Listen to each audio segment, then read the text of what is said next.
had a couple of different experiences. One of the staff, this is going back last year, said that she'd been in the kitchen and had noticed that somebody was pulling on her t-shirt from underneath her hoodie. There wasn't actually anyone there at the time, it was only herself in the kitchen. I've done it numerous times, actually walking along the landing here and walking backwards with people following me, and then felt like I've had somebody put their hand on my shoulder and I've turned around, and if I hadn't stopped I would have tripped over something that had been left outside a room. Previous staff have also noticed that in a couple of the rooms that they've been in, that things feel quite heavy, the air feels quite heavy, or that there's almost like a third presence in the room with them. I've had a few things moved around, a couple of the cells downstairs. Everything's all been locked up, it's all dark and everything downstairs. Come into the kitchen, come back out about 2 minutes later and one of the cells is actually wide open. The bed's been moved, towels are on the floor, lights are on, nobody's home.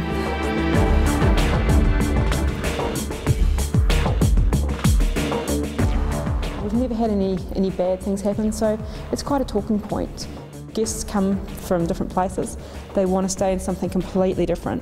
With the way that the recession's been, we've had a lot of people that have now normally wouldn't look at backpackers, but over the years the backpacker is no more the backpacker that it used to be, and it's a lot more upmarket.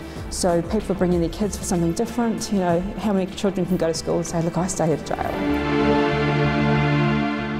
The building could have been lost and just sort of sat here to wreck and ruin, but no, she's come alive again.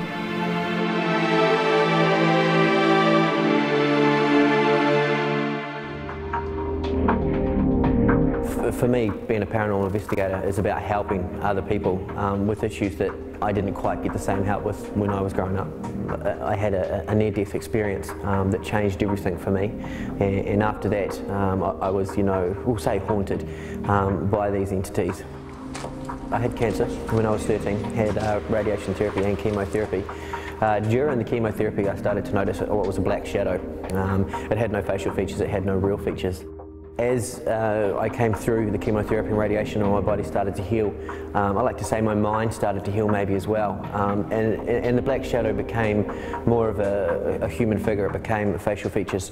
I never really truly found out what he was, other than some sort of sailor. He disappeared probably about 6 months after my remission had started. And from that time I started to notice things that just other people weren't noticing. And in no way would I say that I was a medium or a psychic or anything like that. Maybe just a wee hypersensitive to the spirit world maybe. As a paranormal investigator, the main thing is documenting paranormal activity. As the history goes, I mean, this place was huge, an asylum, a women's prison, a men's prison. And as we know in society, prisons are not nice places, let's be honest about this. There's pain, there's solitary, there's murder, there's suicide, you know, there's incidental death, there's drugs, there's overdoses. And these things happen within these walls, and to me those are energies. And it's what we would call sort of like a residual. These energies can be trapped within the walls. So I think as an investigation, a jail is just the ultimate.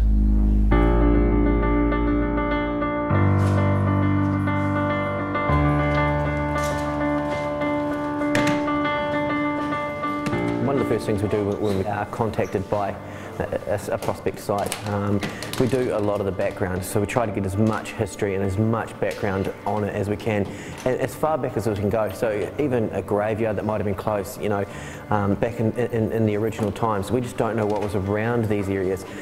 So you've got to do your homework and you've got to do your background history on a property. The potential ghost that we are investigating is a person named George.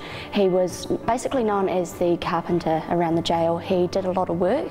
A lot of it was removed, unfortunately, but he was seen as a large part of this prison. George was known to be in the river rat gang, which has basically been homeless. So he often was in here just for petty crimes, just coming in basically for a place to stay. He didn't die physically in the jail. He died outside with natural causes. However, a lot of the prison guards have noticed that his warm presence is here in the prison. Wayne was another person that we're investigating. He committed suicide in his cell. He was found with his needle still in his arm. So that's quite a graphic part of the history that we have looked into. Wayne's room is considered very cold. Because Wayne died in the prison itself, that's why we are investigating his room. We feel that it could have possible documentation in there. Expectation-wise, you can only go in hoping the best. We would hope to catch some EVP, which stands for electronic voice phenomena.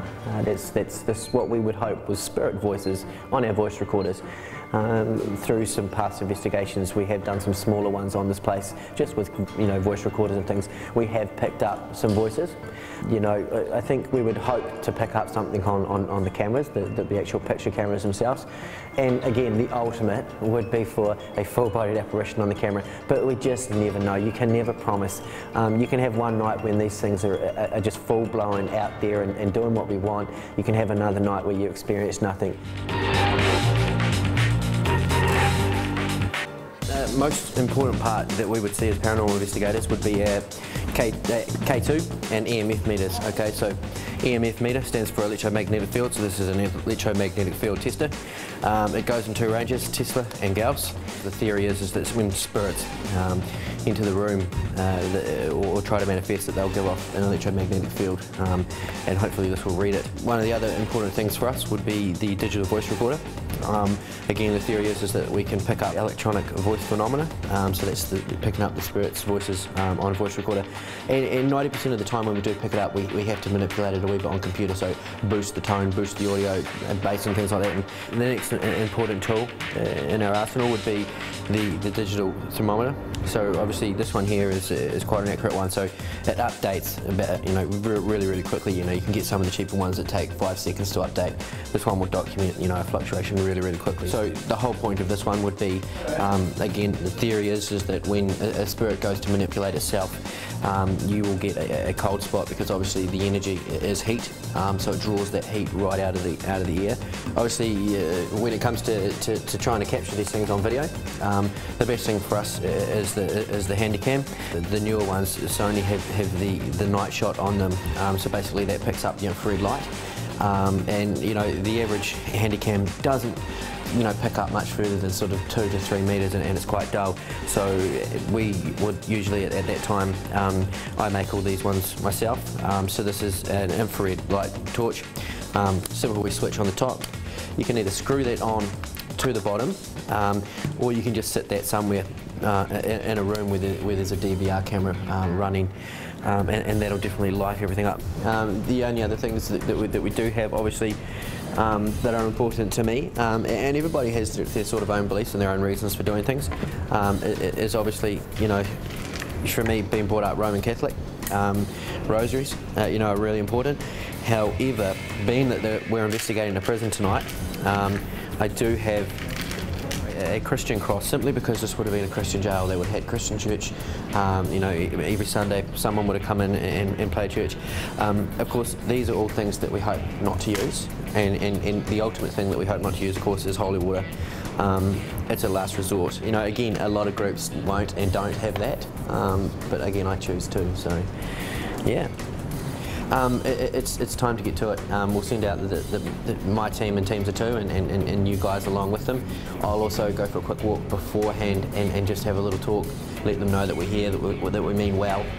Introduce everybody to them, and just, these things can be under the impression that we could be coming in to try and move them, and that can cause trouble for the best of people. We have spent a bit of time here over the last week, back and forward, coming in and out, and I don't think we're going to get that sort of trouble, but it's still best to go talk to them, communicate with them, respect them. They were human once, is what we would hope, so treat them as we would want to be treated ourselves. I think that's important.